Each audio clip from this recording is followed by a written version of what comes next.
So my name is Jessica Sanchez. Some of you in the room may know me by my maiden name, Jessica Croshaw.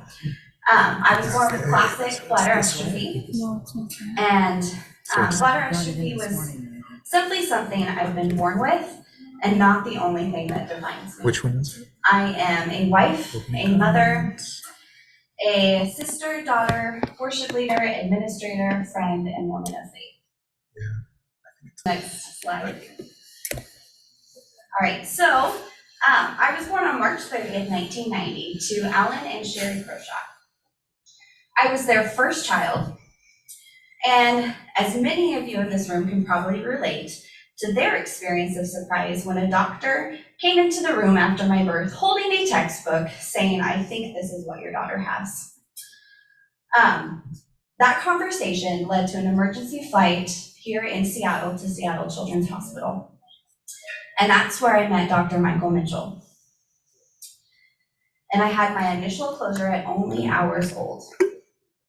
My mom wasn't able to fly up with me initially, but Dr. Mitchell called her from the operating room once he had closed me up and said I was going to be just fine. And her very first question to him was, "Is she going to be able to have kids?" So thankfully, his response, I believe at some point, was something like, "Let's just take it one step at a time." Spoiler alert, I was. I went on to have a total of 8 surgeries. I had 3 major surgeries, 5 minor surgeries.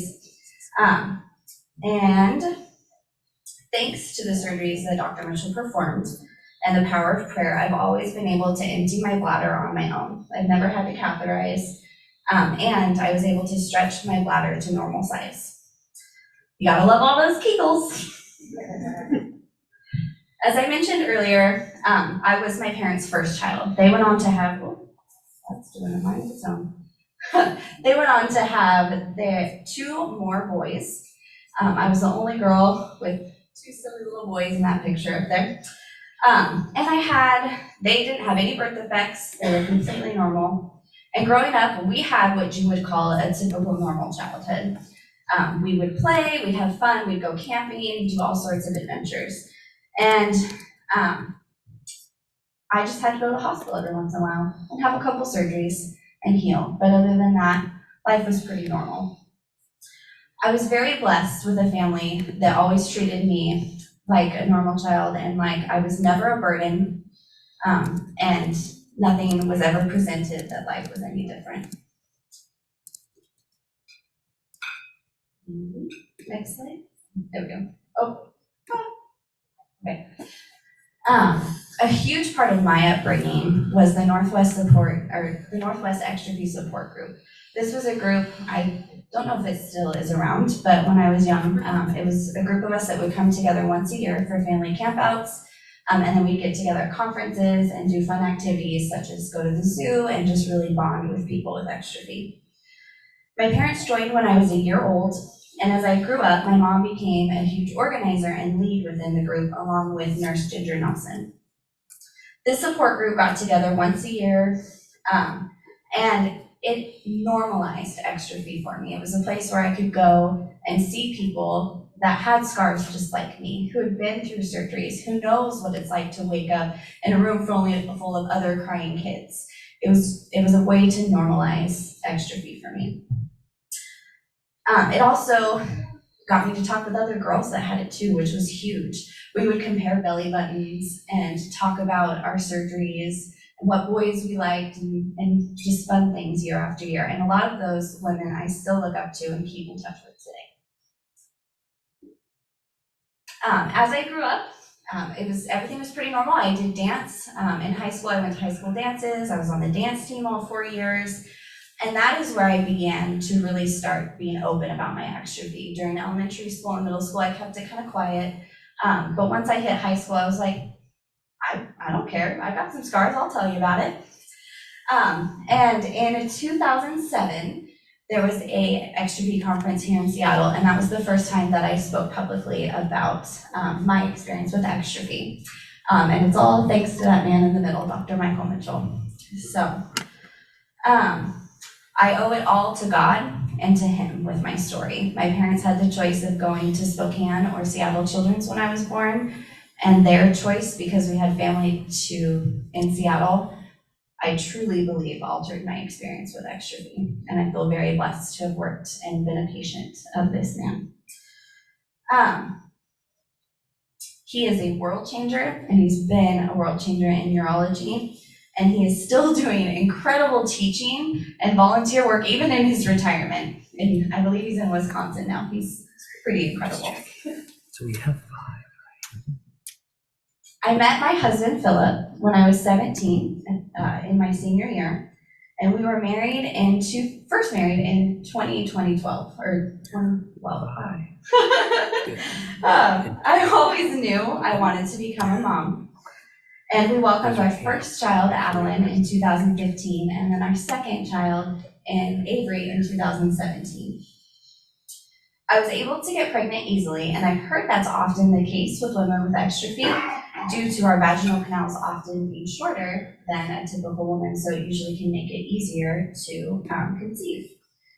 And I delivered, I carried both of them almost to term. Adeline came 3 weeks early at 36 weeks, and Avery came at 4 weeks early at 37 weeks.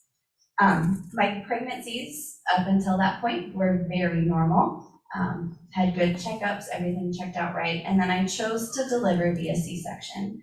That was under advice of both my OB and Dr. Mitchell, who had told me when I was 16, it'd probably be best to have a C-section. And I know actually a few women that have had natural births with exstrophy as well, but I chose, just to be on the safe side, didn't want to mess anything up, to go through and have some C-sections.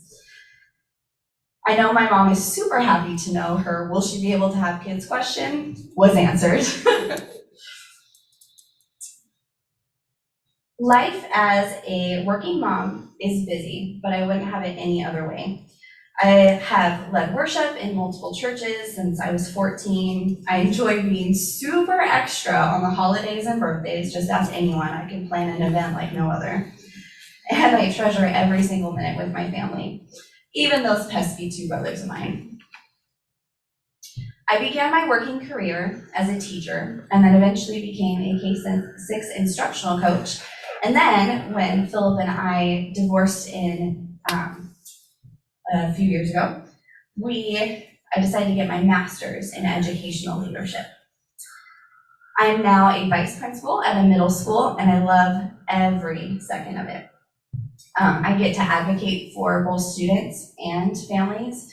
I get to sit in on a lot of meetings for 504s and IEPs, and I feel like that really, having my experience with exstrophy, helps lend a hand and show compassion and show exactly how I can help other families that need that as well. Plus, I get to oversee ASB, which gets to do all the fun stuff in middle school, so that's always a plus. Life can be funny sometimes, and after 2.5 years of us being separated and divorced, Philip and I reconciled, and we actually got remarried in October of 2021. It's a beautiful story, and if you're a person of faith, like, it was God and God alone that got us back together, but I wouldn't have it any other way. I'm only 33, and I've experienced a lot in life, but it's shaped me for who I am.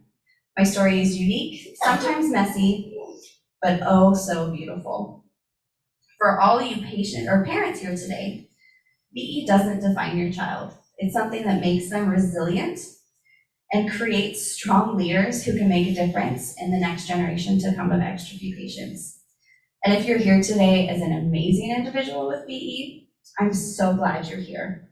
And I hope you'll make connections with those of us who have it. There can be a lot of scary things that come, but not everyone can say they have a man-made belly button or rock a whole bunch of scars. So, thank you.